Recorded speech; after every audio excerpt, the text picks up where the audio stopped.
पार्टियां ऐसी थी, क्या कहेंगे? देखिए, गुजरात में भारतीय जनता पार्टी फंसी हुई है, वो हार का सामना करने के स्तर पे खड़ी है। क्योंकि हम सभी लोग जानते हैं कि 27 वर्ष और 27 वर्षों के बाद आज गुजरात में बीजेपी की क्या स्थिति है, जो तमाम विकास कार्यों के दावे वहां पे किए गए, उनकी क्या स्थिति है। उदाहरण के लिए जो स्मार्ट सिटी की बात होती थी, धोलेरा स्मार्ट सिटी, जो स्मार्ट सिटी के लिस्ट में सबसे बड़ा स्मार्ट सिटी की घोषणा प्रधानमंत्री जी जो उस समय मुख्यमंत्री थे 2007-8 में की गई थी। मैं वहां गया था और वहां पे सिवाय आज के समय में धूल मिट्टी के अलावा कुछ भी नहीं है। यानी प्रोजेक्ट 2007 का और 2022 तक में जमीन पे बिल्कुल धूल मिट्टी। तो आप सोच के देखिए कि वहां पर तो लोगों से जब आप बातचीत करते हैं इसको लेकर, तो लोग हंसना शुरू कर देते हैं कि भाई आप यहाँ पे बहुत बड़ा सा स्मार्ट सिटी बनने वाला था। अभी भी आप जाएंगे पहले हाइटों पे धोलेरा स्मार्ट सिटी को उसी रूप में दिखाया गया है। तो इनके पास आज उपलब्धि के लिए कोई चिन्ह नहीं है, कोई प्रयास नहीं कि ये गुजरात में कुछ बड़ी उपलब्धि गिनती करा सके। आप गुजरात के बच्चों को कुपोषण से मुक्त नहीं करा सके, गुजरात को गरीबी से मुक्त नहीं करा सके। वहां पे आप देखिए शिशु मृत्यु दर की स्थिति देख लीजिए, तमाम जो संकेतक है, आर्थिक और सामाजिक संकेतक, उसमें खुद भारत सरकार के तमाम आंकड़े इसकी पुष्टि कर रहे हैं कि गुजरात उन जगहों पे कितना ज्यादा फेल हुआ है। गुजरात को आपने एक तरह से बहुत ज्यादा ही जो है उसकी स्थिति काफी गड़बड़ सी हम लोगों ने देखी कि गुजरात की स्थिति हुई। लेकिन दो चीज देखिए समझने की बात है वहां।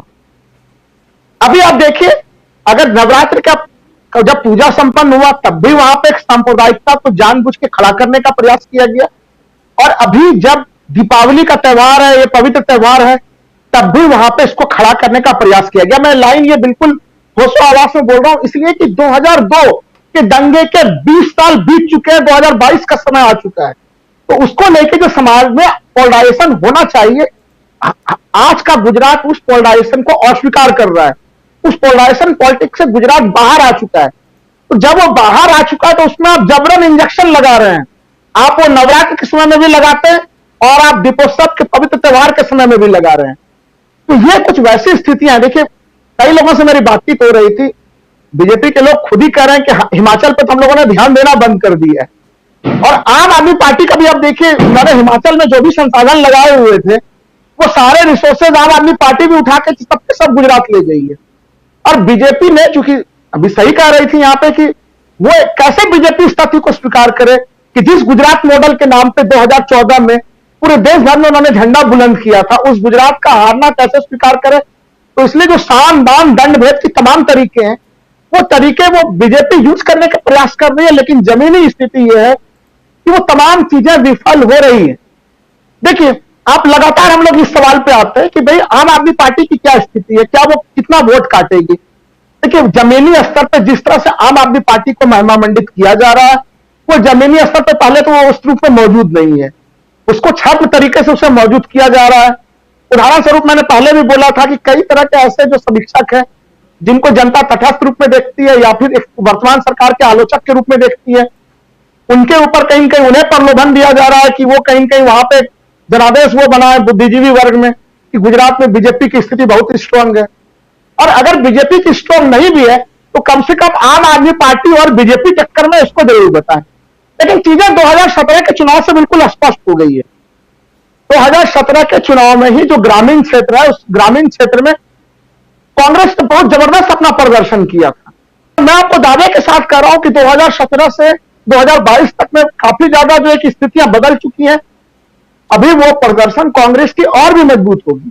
वैसे समय में बीजेपी बचेगी कहां, वो चुनिंदा कुछ शहरी क्षेत्रों में बचेगी, और उन्हीं शहरी क्षेत्रों में अगर वो बहुत ज्यादा दबाव डाल रही है आम आदमी पार्टी के माध्यम से हाइप बनाने का प्रयास कर रही है कि कांग्रेस का वोट कटेगा, वो कांग्रेस का वोट बीजेपी का ही कटेगा, वो कांग्रेस की कटने की संभावना नहीं है।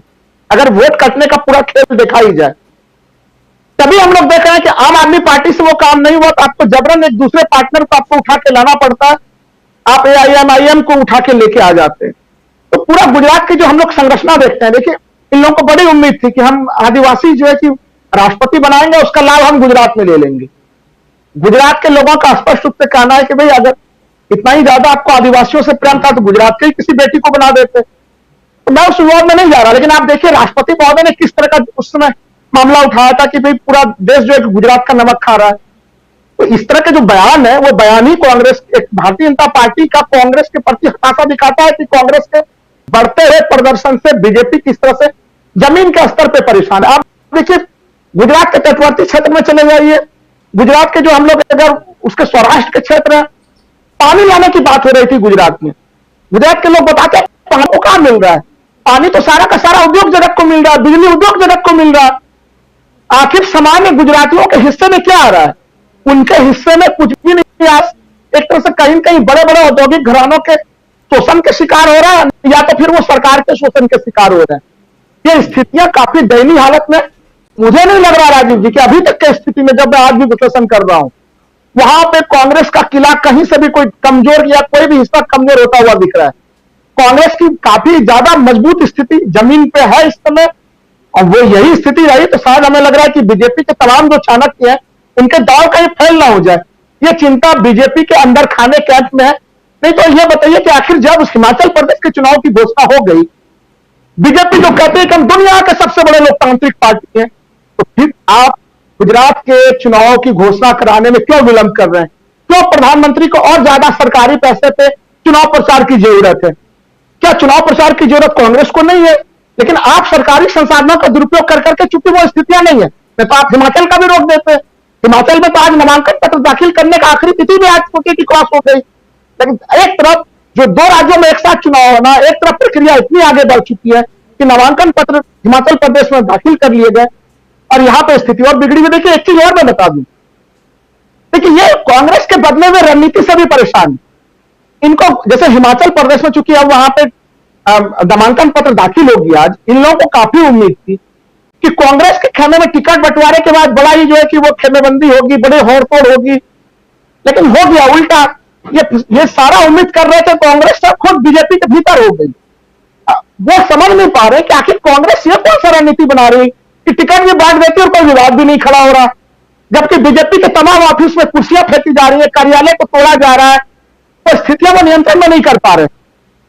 इनको ये पूरा डर है कि बीजेपी में, गुजरात में ये चीजें होने की और बहुत ज्यादा संभावना है, क्योंकि जिस तरह से इन्होंने आनंद फानंद में सरकार बदला, वहां पे पूरे के पूरे कैबिनेट को बदल दिया, मुख्यमंत्री को बदल दिया, वहां पे बीजेपी के भीतर, जिसके बारे में हम लोग चर्चा काफी कम कर रहे हैं, हम लोग चर्चा जनता के संतोष के ऊपर तो जरूर कर रहे हैं राजीव जी, और वो है भी, 27 सालों का वो एंटी इनकम्बेंसी फैक्टर है भी। लेकिन बीजेपी गुजरात भी एक तरह से ज्वालामुखी के, एक तरह से कह लीजिए, बीजेपी का जो गुजरात खंड है वहां पे भी एक ज्वालामुखी आंतरिक तौर पे, अभी हम लोग कह सकते हैं वो सुसुप्त ज्वालामुखी वाली स्थिति में है। लेकिन टिकट बंटवारे के बाद वो ज्वालामुखी क्या कंट्रोल में रहेगा, अवस्था में रहेगा, या सक्रिय अवस्था में होगा, ये बीजेपी के नीति निर्धारकों के भीतर बहुत बड़ा डर है। लेकिन फिर भी लंबा लुआब यह है कि आज के डेट में चाहे हिमाचल प्रदेश हो या गुजरात हो, दोनों जगह पर कांग्रेस बहुत मजबूत स्थिति में और बीजेपी बिल्कुल पिछड़ते हुए हालत में। जी, पिछड़ती हालत में है। लेकिन सुनील शुक्ल जी, आपको क्या लगता है, दोनों अगर देखें